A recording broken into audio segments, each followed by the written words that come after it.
आदाब अर्ज़, मैं असदुर रहमान और आप देख रहे हैं हमारा YouTube channel voice of Wasseypur.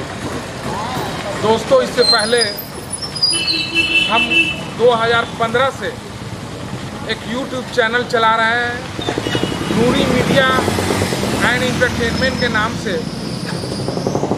आप सबों का प्यार ने उस चैनल को काफ़ी मकबूल बना दिया और काफ़ी शोहरत उसे हासिल हुआ। आज हमने ये जो चैनल शुरू किया है उसकी आज शुरुआत हम कर रहे हैं। हम आज खड़े हैं, ये जो वासेपुर है उसका हाट कहा जाता है। ये चौराहा कमर मखदूमी रोड का चौराहा है और हमारे पीछे ये जब्बार कैंपस है। ये जब्बार कैंपस हुआ करता था और ये जो रोड आप देख रहे हैं ये बहुत अहम रोड है जो शहर का लाइफलाइन कहा जाता है ये।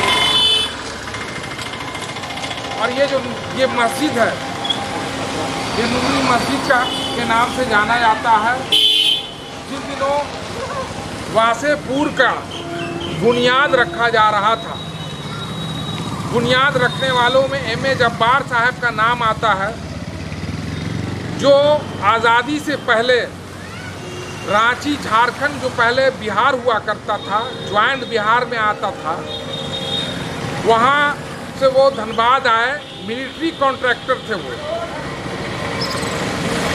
1941 में वो धनबाद आए और ईस्टर्न इंडिया कंपनी में वो एज ए मिलिट्री कॉन्ट्रैक्टर काम करने लगे। 1947 के बाद उन्होंने ये जब्बार कैंपस का नींव रखा। उन्होंने लगभग 3 एकड़ में फैला उनका ये जो अपना ज़ाती मकान भी था और कैंपस के नाम से जाना जाता था। बाद में वो सिविल कॉन्ट्रैक्टर हो गए और जो भूली जो है, ये भूली जो coal board colony, central coal board colony के नाम से जाना जाता था, उस भूली में ए ब्लॉक, बी ब्लॉक और सी ब्लॉक की तामीर उन्होंने की, उसे बनवाया उन्होंने। भूली मजदूरों की नगरी है, इस पर हम बाद में बात करेंगे। लेकिन उस ज़माने में जो एम ए जब्बार साहब हुआ करते थे, बीए और बीएल जैसे क्वालिफिकेशन था उनका, और इतने हाईली क्वालिफाइड अंग्रेज़ों के ज़माने में इतना क्वालिफिकेशन होना ये अपने आप में एक मानी रखता था। उन्होंने इस वासेपुर की बुनियाद डाली। उनके जहन में क्या विज़न होगा, किस तरह का वो सोच रखते होंगे, किस तरह का वो समाज बनाना चाहते थे। बाद में उन्होंने एक पोस्ट ऑफिस जो उस ज़माने का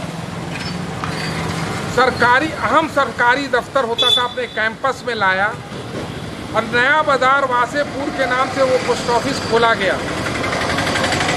जनाब एम ए जब्बार साहब, जैसा कि बताया जाता है कि इस इलाके का नाम लोगों ने तजवीज़ किया था जब्बार नगर, लेकिन उन्होंने इनकार कर दिया इससे।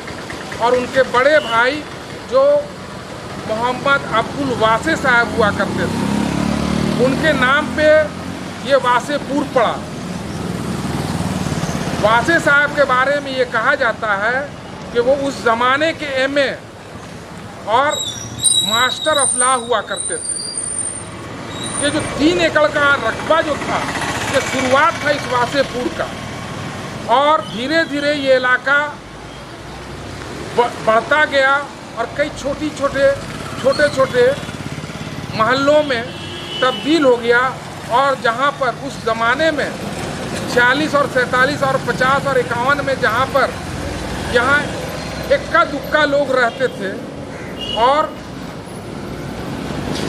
लोगों को यहाँ पर लाके उन्होंने बसाया बताया जाता है कि 40 रुपये कट्ठा ज़मीन वो भी एक मुश्त लोग पैसा नहीं दे के खरीद पाते थे, तो जब्बार साहब उनको इनकरेज करते और इंस्टॉलमेंट पे पैसा लेकर के वो उस इलाके को इन्होंने बसाया है।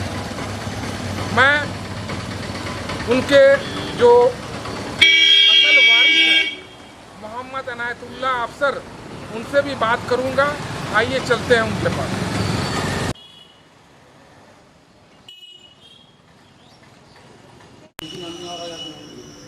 ये कब्र है जनाब मरहूम जब्बार साहब का, जहां वो अब बिल्कुल इसके बिल्कुल सटा हुआ मस्जिद है। इस वक्त हम खड़े हैं जब्बार साहब का जो अपना जाती जो मकान है वहाँ पे, और हमारे साथ जब्बार साहब के वारिस मोहतरम हैं जनाब अनायतुल्ला अफसर साहब। हम इनसे जानना चाहेंगे कि जब्बार साहब और वासे साहब, मोहम्मद अब्दुल वासे साहब जिनके नाम पर वासेपुर बना है, उन्होंने किस तरह का ख्वाब देखा था इस वासेपुर को गढ़ने में, बनाने में, और समाज में उनका क्या कंट्रीब्यूशन रहा है। जब्बार साहब वासेपुर दो भाई थे, सगे भाई थे, 3 बहन थे, एक बहन से हम हैं। और 1956 में वासेपुर में उनको ज़मीन खरीदा, ये सोच के कि एक नाइटी मोहल्ला बने, अपने लोग रहे, लोग रहे, अब अच्छे काम के काम में अच्छा लोग रहे। हर हाल में वो वासेपुर एक जंगल था, जंगल और आज ये कंक्रीट जंगल हो गया। तो उन्होंने कहा कि पढ़े लिखे बच्चे निकले, उन्होंने स्कूल में तब उन्हें आज तक लिया के बाद मसीह बनाया, वो एरियन। उसके बाद बहुत कुछ थे, वो अपने आप में वो इंस्टीट्यूट थे और बहुत ही फेमस थे वो धनबाद के आदमी। और जो उन्होंने ख्वाब सोचा था, देखा था, उसके मरने के बाद वो ख्वाब उनका पूरा नहीं हुआ, बल्कि ये कहें कि ख्वाब का एकदम उल्टा हो गया। और आज जो भी है वासेपुर सबों के सामने, कुछ छिपा हुआ नहीं। जो पुराने लोग हैं वो जानते हैं वासेपुर क्या था बिफोर 70s, और आफ्टर 70 कह सकते हैं कि 75 के बाद वासेपुर बिगड़ता चला गया, क्योंकि डेथ के कब डेथ हुआ था उनका? उनका डेथ 11 दिसंबर 1970 में। सुना है कि वो रोटेरियन हुआ करते थे, और उनके बारे में ये कहा जाता है कि उस ज़माने में वो प्रेसिडेंट ऑफ इंडिया के नॉमिनेशन से नॉमिनेटेड एक मेंबर हुआ करते थे। हाँ, वो के वो एक्स प्रेसिडेंट थे, वो इंटरनेशनल रॉटरी क्लब के नॉमिनेटेड गवर्नर भी थे। और वो जैसा आपने पूछा कि वो फ्री मैसन थे, अब वो चीज़ ख़त्म हो गया।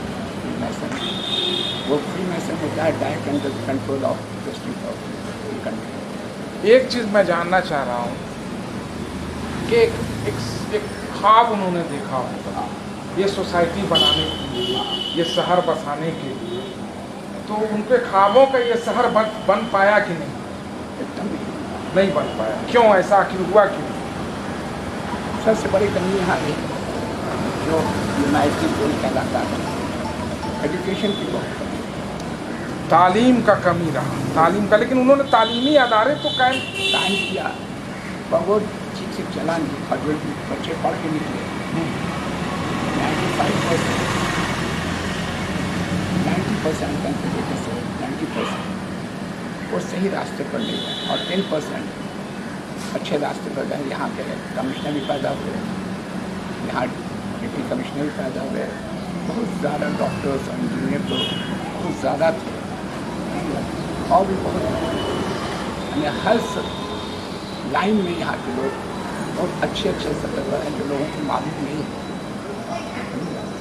डीपली प्रेस वाले लोग ने भी, आप लोगों ने भी। जैसा कि मैंने पहले आपको बताया कि 3 एकड़ में के रकबा में ये फैला हुआ इनका कैंपस हुआ करता था, जिसमें ज़मीन, जिसमें एक मस्जिद, एक पोस्ट ऑफिस और एक बहुत अहम जो चीज़ है वो उनका एक ज़ाती कब्रिस्तान है, जिसमें खुद वो दफन है, उनके बड़े भाई, उनकी अहलिया और उनकी बड़े भाई की अहलिया मोहतरमा, ये वहाँ दफन किए गए हैं। मैं जनाब इनायतुल्लाह अफसर साहब से जानना चाहूँगा कि इसके पीछे क्या वजह था कि वो यहाँ अपने इसी कैंपस में दफन होना पसंद किया उन्होंने। एक्चुअली वो उन्होंने जो जब्बार मस्जिद बनाया तो उनकी ख्वाहिश थी कि मस्जिद के बगल में, और मैं फैमिली मेम्बर भी हूँ, और ठीक जब्बार मस्जिद से सटा हुआ सदर्न साइड में वो कब्रिस्तान है, जिसमें जब्बार साहब, उनके भाई लोग, उनकी बीवी लोग, मेरी मिसेस, मेरा बेटा सब वहीं दफनाए गए और मेरे लिए भी वहाँ जगह बचा हुआ है। मकसद एक था कि मस्जिद के बगल में दूर नहीं, दिन रात अल्लाह का कम से कम अज़ान का आवाज़ आता रहे, लोग आए उनका से तो फातिहा भी पढ़ लें, मकसद नहीं। हमारी ये कोशिश है और इसीलिए हमने ये चैनल भी शुरू किया, वॉइस ऑफ वासेपुर के नाम से।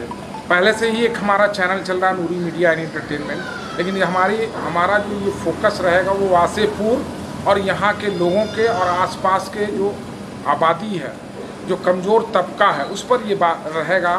दोस्तों, ये चैनल आप तक आपकी बात को पहुँचाएगा, अपनों की बात अपनों के साथ, यही हमारा मकसद है। कैसा लगा ये आपको हमारा ये एपिसोड? आज इसकी शुरुआत है, पहला दिन है। अपने इस एपिसोड में हमने कोशिश की है कि वासेपुर की जानकारियों को आप तक पहुंचाएं। अगर आपको ये हमारा चैनल अच्छा लगता है तो लाइक ज़रूर करेंगे और अपने कीमती मशवरों से हमें नवाजेंगे भी। बहुत बहुत शुक्रिया।